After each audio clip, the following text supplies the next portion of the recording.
ఈ రోజులో ఆ ఉపనిషత్తులు అవన్నీ మళ్ళీ వెనక్కి తీయబడడం, మళ్ళీ రాయబడడం, రామాయణ పురాణాలు రావడం, ఇవన్నీ కూడా మరి జరుగుతూనే ఉన్నాయి. ఇంకొకటి ఏంటంటే ఇప్పుడు మీరు అంటున్నారు హిందుత్వం లేదని, మరి ఇప్పుడు వాళ్ళు చెప్పేటువంటి జై శ్రీరామ్ అనే పదం కానివ్వండి, లేకపోతే జై కృష్ణ అని చెప్పి మాట్లాడే ఇది కానివ్వండి, మరి అవన్నీ ఎంతవరకు నిజాలు అంటారు? ఒకటి, ఈ దేశంలో మత స్వాతంత్రం ఉంది, ప్రాథమిక హక్కు అది. అవును.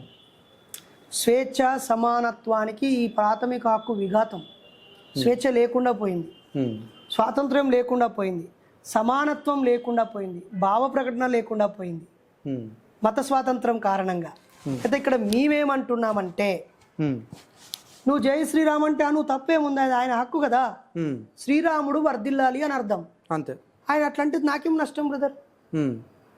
నువ్వు జై భీమ్ అంటున్నాను, నేను బాబాసాహెబ్ అంబేద్కర్ వర్ధిల్లాలి అంటున్నా, విజ్ఞానం వర్ధిల్లాలి అంటున్నా, నాకు తప్పేముంది.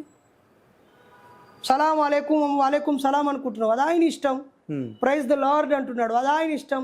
జై భవాని అంటాడు, స్వామి శరణం అంటాడు, రామ్ రామ్ అంటాడు, జై మత ఘర్షణలకి తావుతీస్తున్నాయి. అసలు అట్లా ఇక్కడ ఏమైతుందంటే బ్రదర్, ఇద్దరు రాముని భక్తులు జై శ్రీరామ్ అనుకుంటే తప్పు లేదు.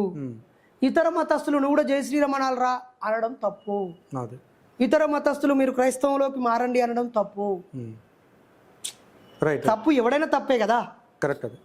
మేము మాత్రం మనిషి వర్దిలాలి, జై ఇన్సాన్, ఇన్సాన్ బోలేతో ఆద్మీ, మనిషి, మనిషి వర్దిలాలి. మతం కాదు, దేవుడు కాదు, అభూత శక్తులు కావు, అవి లేనే లేవు. దేవుళ్ళు లేరు, దయ్యాలు లేవు అని దొంగ మూఢనమ్మకాలు. ఇవన్నీ మూఢనమ్మకాలు వదిలిపెట్టండి ఫ్రెండ్స్.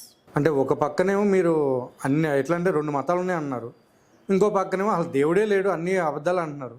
ఇప్పుడు ఎటువైపు మీరు జనాలని నడిపించాలనుకున్నారు? అసలు జనాలు నేను చెప్తే నడతారా అబ్బాయి? నీకు 1000 ఏళ్ళ గ్రంథాలు నీకున్నాయి, 1000 సంవత్సరాల బైబిల్ నీకు, పాస్టర్లు వేలాది మంది లక్షలాది మంది పాస్టర్లు తలగబడి ఊరూరా సండే సండే ప్రార్థనలు చేస్తారు.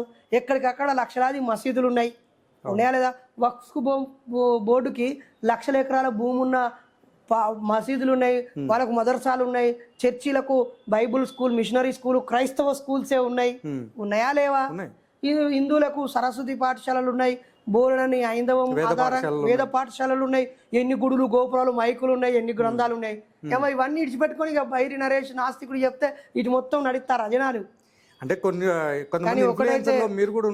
ఒకటైతే నిజం, 100కు 1000కి 999 మంది లేని దేవుణ్ణి ఉన్నాడు ఉన్నాడు ఉన్నాడు అని కళ్ళబొల్లి కథలు చెప్పి పెట్టిళ్ళు.